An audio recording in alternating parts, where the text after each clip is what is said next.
देखिए आपका सवाल नंबर 54 है। दो संख्याएं 1:3 के अनुपात में है। यदि इनका योगफल 240 हो तो इनका अंतर कितना है? यह सवाल देखिए एसएससी परीक्षा 2010 में पूछा गया सवाल है। आपके सामने 4 विकल्प दिया गया है, आपको बताना है इन चारों में से कौन सा सही उत्तर है। तो यहाँ पर देखिए दो संख्याएं 1:3 के अनुपात में दिया गया है। तो मान लीजिए माना पहली संख्या आपका हो जाएगा, माना पहली संख्या हो जाएगी आपकी x और दूसरी संख्या आपकी हो जाएगी कितना 3x। ठीक है, अब इनका योगफल जो है 240 दिया गया है। ये जो दोनों संख्याएं हैं इनका योगफल 240 सवाल में दिया गया है। आपका देखिए यहां से हो जाएगा x plus 3x equal to 240। सवाल में ऐसा कह रहा है, सवाल में जैसा कहा वैसा हमने लिख लिया। 3x प्लस x मिलके हो जाएगा आपका 4x बराबर 240 के। अब 4 से इसको काटेंगे तो 4 6 के 24 यानी 60, यानी x बराबर हमें मिल जाएगा क्या, यहाँ से 60 मिल जाएगा।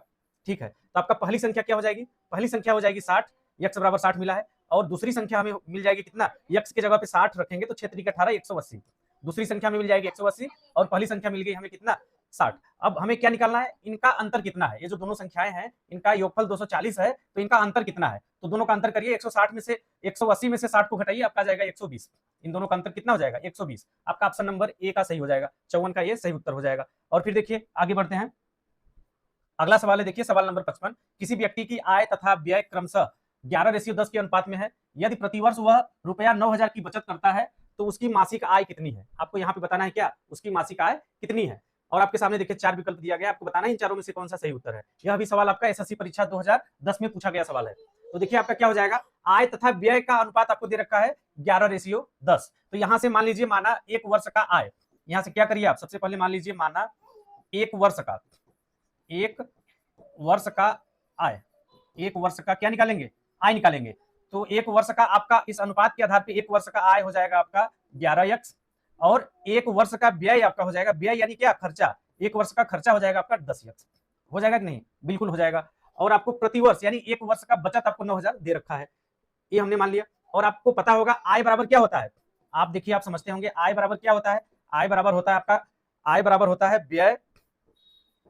व्यय प्लस बचत, ये होता है। अब देखिए आय कितनी है, आय कितनी है, यहां से 11x है तो आय की जगह हो जाएगा आपका 11x बराबर हो जाएगा व्यय, व्यय है 10x तो व्यय की जगह हो जाएगा आपका कितना 10x प्लस बचत, बचत आपको सवाल में दे रखा है 9,000, तो आपका हो जाएगा यहाँ से 9,000। अब देखिए 10x को इधर पक्षांतर करेंगे तो 11x में से 10x घटाएंगे तो आ जाएगा आपका x बराबर आपका क्या हो जाएगा 9,000। यहाँ से हमें मिल गया कितना, x का मान 9,000 मिल गया। तो हमें क्या निकालना है, मासिक आय कितनी है। तो यहाँ से देखिए एक वर्ष का आय 11x है तो इसके आधार पे 11 नमा 99 यानी 99,000 हो जाएगा। यक्ष की जगह पे 9,000 रखेंगे तो आपका मिल जाएगा कितना 99,000। अब देखिए आप गलती मत कीजिएगा, ये आंसर नहीं है क्योंकि ये जो निकला हुआ है ये एक साल का आय है।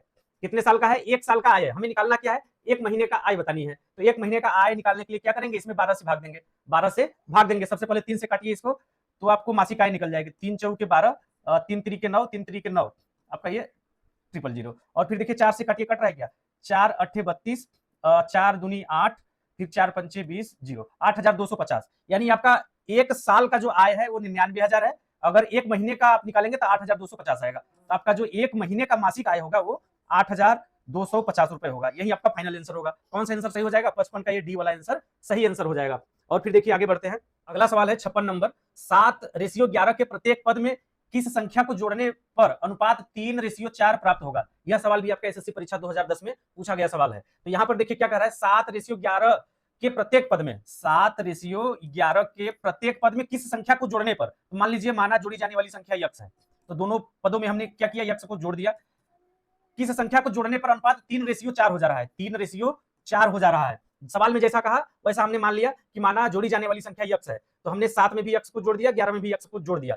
यक्ष को जोड़ने पर अनुपात 3:4 प्राप्त होगा किस संख्या को जोड़ने पर, यानी आपको यक्ष का मान ज्ञात करना है। तो यहां से देखिए क्या कीजिए, 4 का गुणा कीजिए इधर, तो 7 चौके हो जाएगा 28 प्लस 4x हो जाएगा, बराबर हो जाएगा 3 का इधर गुणा कर दीजिए तो 11 तिया 33 प्लस हो जाएगा 3x। ठीक है, 3x को इधर पक्षांतर करके इधर लाएंगे तो घट जाएगा, 4x में से 3x को घटाएंगे तो हो जाएगा x, और 28 को इधर पक्षांतर कर देंगे तो 33 में से 28 घट जाएगा तो बचेगा 5।